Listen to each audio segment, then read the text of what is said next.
Bonjour et bienvenue sur mon deuxième bilan du mois en mars 2026. Je m'appelle Lydia, je suis allemande et ici je partage mon apprentissage du français.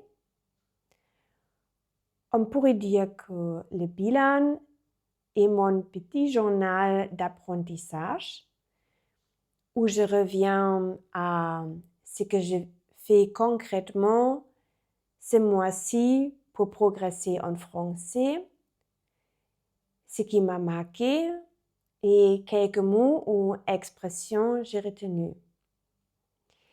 Et ce mois-ci, je peux te dire que j'ai appris que apprendre une langue ne veut pas dire étudier plus, mais surtout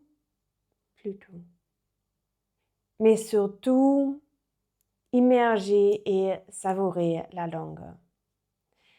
Alors, voyons ce que ce mois-ci m'a appris.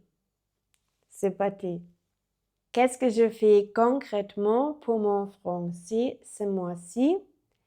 J'ai lu ce petit livre audio où aide tout le monde.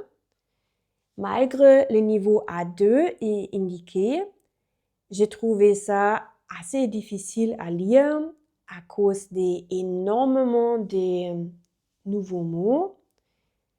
J'ai alors essayé à deviner le sens grâce au contexte avant de regarder la traduction du vocabulaire. Et il utilise aussi le passé simple de la lecture. Ça, je trouve vraiment compliqué et ça reste difficile pour moi de me concentrer sur ce que je comprends et pas sur ce que je ne comprends pas. Mais l'histoire romantique et amusante maintient la motivation. Alors, oui, je peux te recommander de lire ce petit livre audio. J'ai écouté un épisode de podcast français authentique avec le titre La culture française est-elle en danger? Et je suis d'accord avec ce que Johan a dit. Et oui, je pense que la culture française est en danger, comme la culture allemande. Il a expliqué que la langue française disparaît plus en plus et même ça lui rend triste. Il pense que maîtriser l'anglais est plus important que maîtriser le français. Et sur ce point-là, j'aime bien de partager mes pensées et peut-être que ça te donne aussi la matière à réflexion. Alors, la langue étrangère ou la langue française est la deuxième langue étrangère la plus apprise au monde. C'était exactement l'argument de mes parents pourquoi j'avais dû choisir français à l'école. Mais beaucoup plus tard, après mes études, je pensais qu'il faut maîtriser l'anglais pour obtenir un boulot bien payé. Je visitais alors des cours anglais à Sydney en Australie et à Londres en Angleterre. Et quel hasard, mon premier boulot était dans le sud de la France, à Toulouse. Et c'était la première fois que j'étais en France. Et je suis tombée amoureuse immédiatement avec la campagne, la culture et la cuisine française.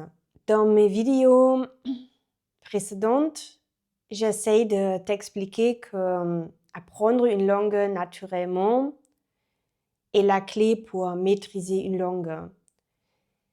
Mais comment on peut acquérir une langue? Ça veut dire consommer énormément la langue étrangère si on n'aime pas cette langue ou si ça ne nous donne pas du plaisir. Moi, par exemple, je n'aimais jamais trop l'anglais. Et bien sûr, ça peut être un grand avantage maîtriser l'anglais, mais comment y arriver sans plaisir? Et moi, personnellement, je pense que c'est plus important de choisir ce qu'on aime. Et pour maîtriser la langue, on veut vraiment apprendre au lieu d'essayer d'apprendre une langue pour le boulot, pour l'avenir à cause de la mondialisation, ou parce que c'est recommandé. Non, je pense que tu devrais apprendre la langue que tu adores. Et après, tu vas trouver aussi des occasions de travail où tu peux l'utiliser. Donc, je suis très curieuse à savoir ce que tu en penses. Et si tu veux, partage tes pensées dans les commentaires. Je vais les lire et je vais te répondre. Et oui, ça pourrait être comme un petit échange des idées. J'ai écouté cet épisode de podcast in French et j'ai retenu quelques mots ou expressions comme couper l'herbe sous le pied. Ça m'a fait sourire. Ça veut dire que tu as une idée, tu veux faire quelque chose et quelqu'un d'autre fait exactement ça, mais avant, tu peux le faire. Donc, cette personne a coupé l'herbe sous tes pieds. Et bien sûr, tu pourrais les faire quand même, mais ça n'aura plus le même effet, probablement. J'ai compris la structure soit. Par exemple, soit je reste à la maison, soit je me promène dehors. Soit une chose, soit l'autre, mais pas les deux. Rendre compte, ça on lit et on écoute très très souvent. Rendre compte, ça veut dire réaliser quelque chose, peut-être aperçu quelque chose est consciemment ou devient consciemment. Donc, par exemple, je suis ravie quand je rends compte chaque petit progrès. Il pleut de cordes. Ça c'est très facile. Donc, il pleut de cordes, ça veut dire il pleut très fort. Il pleut de cordes. Et commettre, le verbe commettre, ça c'était nouveau pour moi. Mais j'ai remarqué que c'est très important. Ça signifie faire quelque chose, mais on n'utilise que pour un sens ou des choses négatives, mauvaises. Quand je dis ne commettre pas la même erreur que moi, ça veut dire ne fais pas la même erreur que moi. Mais erreur, c'est quelque chose négatif. Alors, on dit je ne commette pas les mêmes erreurs que moi. Ou être nul en quelque chose, ça veut dire être mauvais en quelque chose. Peut-être dans un sport ou une discipline comme mathématiques. Non, nous ne sommes pas nuls en apprenant une langue étrangère. On oublie ça directement. Mais tu comprends le sens quand on dit quelqu'un est nul au sport, par exemple. Et ce mois-ci, je lançais une petite série sur l'apprentissage du français naturel. Mon départ était un trailer court où je parlais de mon blocage à l'oral. Malgré j'ai un certificat d'un niveau B1, B2. Ensuite, j'ai publié des vidéos, la différence entre apprendre et acquérir une langue et oser parler.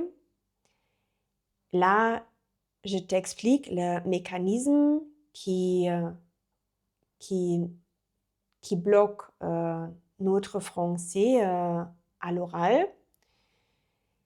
Et pourquoi je fais ces vidéos? Chaque vidéo est un petit pas pour lâcher prise et j'espère qu'elles vont t'aider à avancer à ton rythme. Qu'est-ce que je mangeais ou cuisinais? Alors, le plat du jour était le boudin noir avec sa choucroute et des pommes de terre vapeur. Et oui, on mange le boudin noir en Allemagne et en France. Et comme je viens de Berlin, je suis fière que le meilleur boudin noir vient de la Blutwurstmanufaktur à Berlin. C'est Markus Benzer qui a reçu un prix français pour l'excellente qualité de son boudin. Il a partagé les ingrédients et je les traduis, ainsi que les ingrédients pour ma choucroute. Et voilà, j'ai appris encore quelques vocabulaires comme le sang de porc ou la viande maigre des chines de porc. Des chines, c'est du cou. Le lard, les oignons, le boyau de bœuf. Oui, on peut le manger aussi. Et le marjolin. Et pour ma choucroute, par exemple, j'utilise le saindoux, le bail de genièvre, les graines de piment, les feuilles de laurier, les oignons, le lard. Ce qui a changé. Ce qui a changé, c'est que je ne réfléchis plus aux ressources. Des podcasts sont devenus ma ressource préférée. Je me merge beaucoup plus dans le français et maintenant je prends plaisir à écouter le français. Et ça fonctionne parce que j'essaie de voir ce que je comprends et pas ce que je ne comprends pas. J'essaie de comprendre le contexte ou l'histoire globale et je ne traduis plus beaucoup de mots sur une page ou dans un article.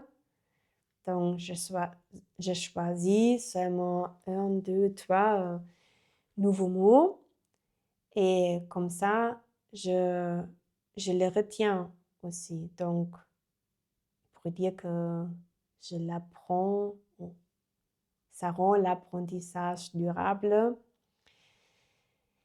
Et j'ai commencé un petit cahier dédié pour prendre note de vocabulaire comme les aliments ou des produits ménagers. Et ça m'aide à écrire ma liste de courses en français. Ce qui a été difficile ou inconfortable. Bon, j'avoue que j'étais très ambitieuse le mois dernier. Malheureusement, j'ai toujours pas réussi à mettre en place une petite routine quotidienne.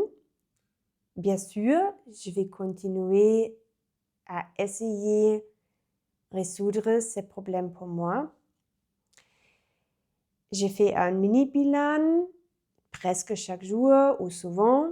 Ça veut dire que j'écris 1, 2 ou 3 phrases et ça m'aide à comprendre mes erreurs répétitives et exprimer les petites choses au quotidien. Une envie pour le mois prochain. Non, j'ai 2 envies pour le mois prochain. J'espère que je ne serai pas encore trop ambitieuse. Donc l'objectif est de trouver une vraie routine quotidienne. Et j'ai prévu d'écrire un petit journal de voyage pendant notre séjour en Normandie et à Paris.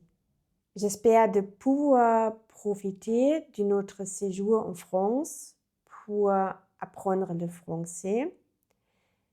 Ce que je trouve un peu difficile car nous sommes à 2 et à la maison, nous parlons malheureusement allemand ensemble, mais on verra.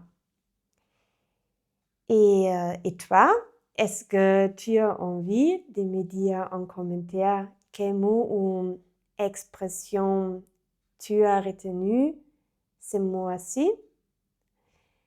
Passe une très belle semaine. À bientôt et au revoir.